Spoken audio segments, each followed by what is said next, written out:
Fatos e versões. O que vai impactar na sua vida agora no Café com Política. No Café com Política, a gente conversa agora com o deputado estadual Fernando Pacheco, do Partido Verde. Deputado, bem-vindo aqui ao nosso Café com Política, ao Super N. Bom dia.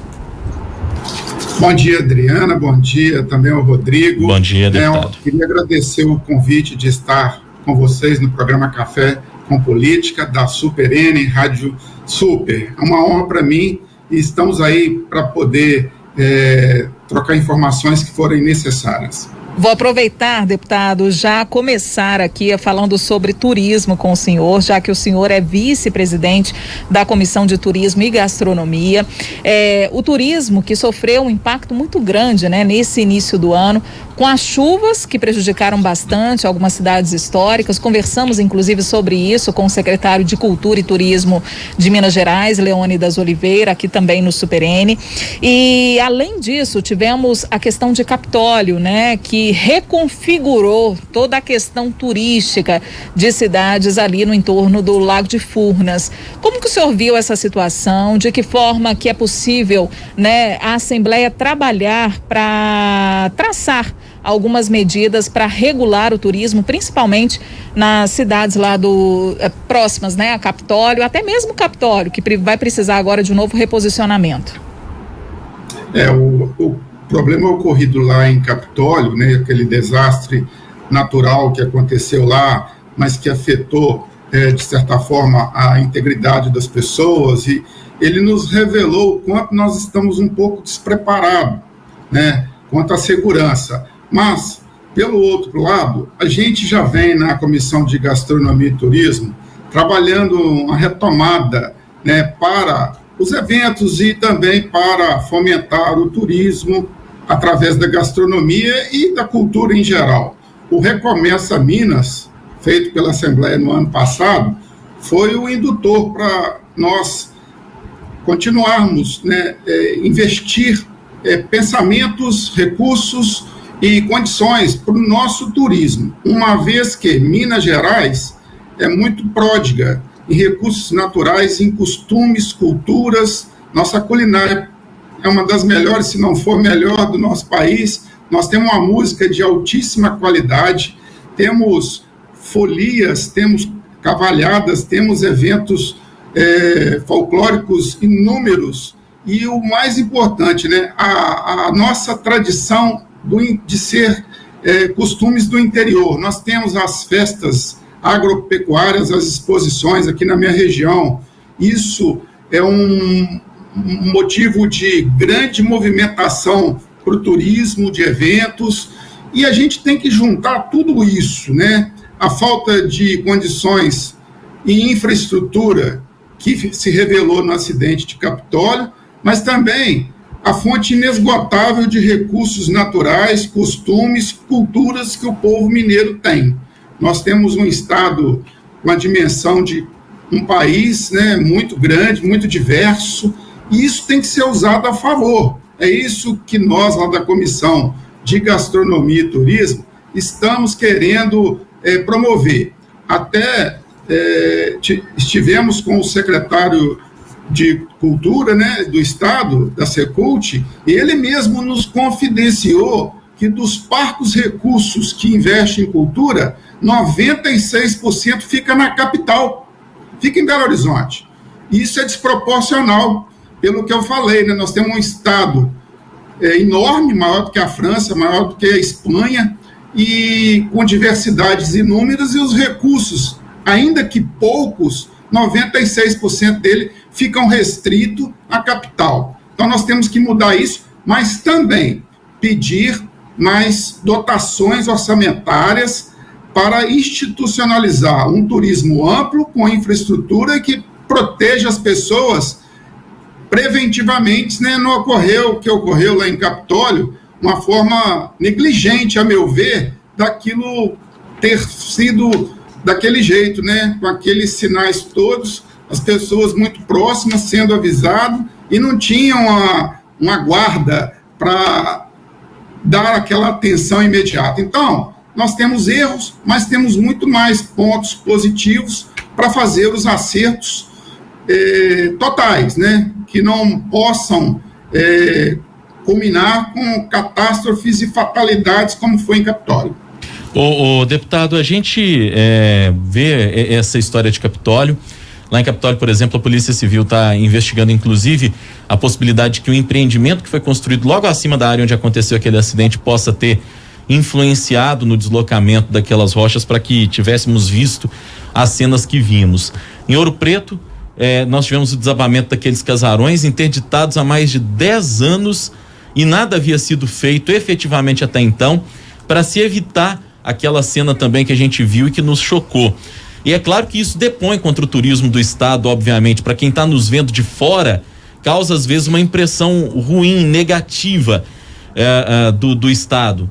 Talvez do ponto de vista até da segurança mesmo. Quem está do lado de fora, para e olha, poxa, eu vou para Minas, mas lá o casarão está desabando, rocha desaba. O que tem que ser feito na visão do senhor e o que o poder público precisa fazer para que a gente não tenha mais esse tipo de situação que ocorreu e para que não se crie uma imagem negativa de Minas em relação aos desastres que a gente teve aqui recentemente? Eu creio, Rodrigo, que em todos os setores, inclusive nesse, principalmente, eu acho que há falta de previsibilidade nas prioridades. Você falou aí, lá em Ouro Preto, parece que tem recursos lá para fazer essa obra há muitos anos e não foi feito. E parece-me também que tem outros monumentos que estão com situação semelhante, com riscos, porque está perto de encosta que podem desmoronar, deslizar e afetar, como foi afetado o casarão lá. Então, eu acho que essas pessoas têm que ser responsabilizadas. O Ministério Público tem que, pelo patrimônio, pela questão ambiental, fazer uma intervenção severa, mas que possa ser preventiva, que eles também possam atuar de forma antecipada, para não ficar tudo a gente atuando depois que acontece. Essas questões das chuvas aí, e cheias, isso é recorrente todos os anos, e todos os anos a gente fica nesse choro, né? A gente que sofre muito aqui na Zona da Mata com enchentes todos os anos, a gente vai para a tribuna e fala, ano que vem vai acontecer de novo. Mas eu pergunto, vem recursos, vem condições de fazer um planejamento de reforço das encostas, dos rios, para poder dar pelo menos uma margem de segurança maior? Não tem. Então, o caso de Ouro Preto retrata bem, Capitólio, o que acontece também no período das chuvas aqui na Zona da Mata e no estado inteiro, no sul de Minas, aí em Belo Horizonte, em 2020, a região centro-sul aí ficou debaixo de água, a rua ficou destruída, praças também. Então, é tudo por quê? Porque ninguém se preocupa em prever, em planejar uma coisa factível, que, né, a gente sabe que vai ocorrer, não sabe em que escala, mas vai ocorrer, todo período de chuva é isso. E toda vez a gente fala e os governos executivos não tomam providências. Não tem um planejamento de contingência, não tem investimentos em máquinas, não tem investimentos em crédito para a pessoa afetada fazer a compra de bens perdidos, não tem o cumprimento de lei que a gente fez, né, de poder isentar os atingidos com a isenção da conta de água, da Copasa, esgoto e também da CEMIG. Então a gente tenta, sabe, Rodrigo, mas muitas vezes o governo que executa, seja a prefeitura, o governo estadual ou federal, ele não é totalmente convencido de que o problema existe, está adormecido e que no período de chuva, de latente, ele passa para potente e acontece essas fatalidades todas aqui. Nós tivemos mais de 200 cidades atingidas com estado de emergência, outras calamidades públicas. Aí passou a chuva, ninguém lembra disso, só no período da chuva do ano que vem. Então, o caso que você reportou aí, para mim, falta previsibilidade nas prioridades. Isso também falta na questão das barragens aqui em Minas, na visão do senhor, deputado. O senhor falou que a gente só se lembra das chuvas, ou o governo só se lembra das chuvas quando elas acontecem, causam danos. Acontece a mesma coisa com as barragens, só quando há um transbordamento ou quando há um risco de desmoronamento, quando há, por exemplo, a evacuação de pessoas por causa de um risco, né, de que a hidrelétrica se rompa. Será que só a partir disso também que essa questão vem à tona? O que o senhor pensa a respeito, trazendo aqui a informação também de que na região que o senhor atua, né, que o senhor tem uma ligação muito forte com a Zona da Mata, em Juiz de Fora, por exemplo, na região da Zona da Mata, são 30 barragens aproximadamente, né, entre hidrelétricas e barragens de rejeitos. É verdade. Com certeza, as barragens também sofrem do mesmo problema. Amenizou visualmente um pouco depois do acidente de Mariana e de Brumadinho, porque isso causou assim uma comoção, muitas fatalidades e agressão ao meio ambiente que prejudicou até a economia de muitas cidades e muitas pessoas. Mas ainda há uma insuficiência, a meu ver, de fiscalização, entendeu? Eu acho que tem que ter uma fiscalização mais assim pontual, mais acompanhamento em escala de dar comportamentos. A gente nunca sabe como é que estava para o momento que está, para depois avaliar num outro momento à frente. Então, quem tem que fazer isso, a meu ver, são os órgãos que dão licença para essas empresas minerar, né? E também o Ministério Público. Eu acho que o Ministério Público tem que sair um pouco de dentro do gabinete, do escritório e ir para o campo também. Eu acho que só vendo a realidade é que a gente dimensiona a possibilidade daquela situação estrutural causar danos, como ocorreu lá em Mariana e em Brumadinho. Então, é preciso ir para o campo. Nós temos que parar com esse negócio de ir nas estatísticas, ir nos relatórios frios. Eu acho que o fiscal ele tem que ir para o campo. A comissão também da Assembleia lá, de Minas e Energia, tem que ir também, porque, de certa forma, ela não pode fiscalizar diretamente as empresas, mas ela pode notificar os órgãos do governo, a Secretaria de Meio Ambiente, a FEAM, o IGAM e todos os órgãos que compõem o meio ambiente do Estado. Então, acho que se todos fizessem um trabalho de controle e monitoramento, a gente ia ter mais segurança e previsibilidade. Com certeza, essa questão também das barragens, tanto de mineração quanto de centrais hidrelétricas, sofrem do mesmo mal de falta de priorizar a questão que é primordial, né? A integridade da estrutura lá das barragens. O deputado, 10 anos atrás, eu me lembro da enchente que atingiu e que assolou aí a região da Zona da Mata, a região do senhor. Inclusive, eu tive até a oportunidade de sobrevoar e ficar estarrecido com o que eu vi na enchente que pegou Cataguases, que pegou Visconde de Rio Branco, que pegou Guidoval, uma série de cidades aí da região da Zona da Mata. Esse começo de ano, como é que foi a coisa por aí? Foi mais tranquila ou nós tivemos problemas muito sérios também aí na Zona da Mata, a exemplo de outras regiões do estado? Não foi tranquilo, foi muito parecido com 2018, 2019 que você relatou. Agora em 2020 foi pior do que 2018 e 2019.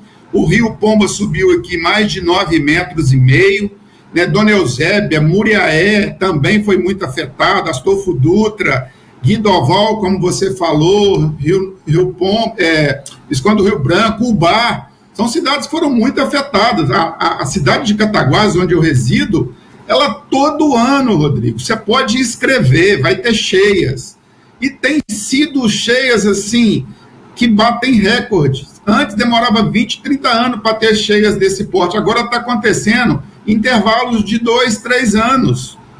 E tende a ser anual o problema, porque o rio está assoreado.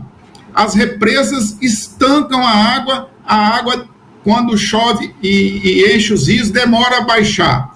Aqui na cidade ficou debaixo de água, o centro da cidade ficou com 1,5 metro de água. Então, é uma cidade de 80 mil habitantes.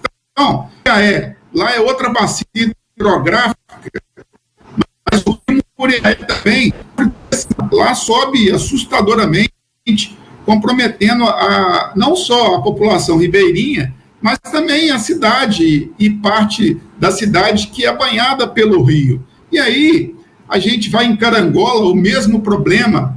Aqui em Miraí teve também. Então, todo ano, essa região aqui é castigada, porque todo ano temos chuvas fortes, torrenciais. E, infelizmente, né, juntando com a questão da urbanização desordenada, né, pavimentações e habitação de altos de morro, então tudo isso converge para um grande volume de águas, né, somado a represas que saltam água porque tem um limite, somado a chuvas que são fortes e que são capazes de promover cheias mesmo, e somando com as questões que as pessoas constroem também muito perto dos leitos do rio, acontece essas catástrofes. Mas, mesmo acontecendo, a gente não vê investimento dos governos, a gente não vê recursos e nem corpo técnico vir fazer diagnósticos. Fica tudo no relatório de danos feito, que é encaminhado para a Defesa Civil, e isso não retorna depois em atendimentos. O único atendimento que a gente vê acontecer é cesta básica, colchonete, água, material de limpeza, que são ajudas humanitárias. Isso é muito pouco para nós enfrentarmos esse problema. Hora do bate-pronto. No Café com Política. No Café com Política. Hora do bate-pronto. Deputado, são perguntas objetivas, respostas também objetivas. É como se fosse um ping-pong. Vamos começar? Vamos sim. Vamos lá então. As chuvas em Minas. São muito mal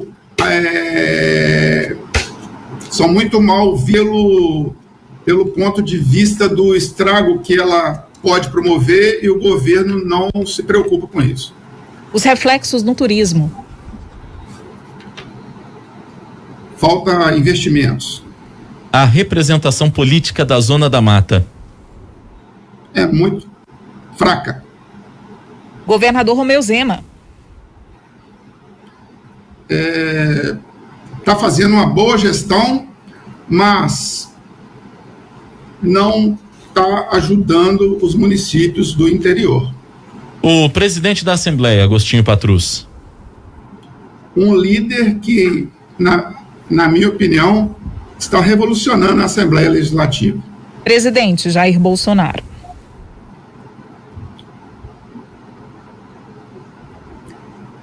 Péssimo.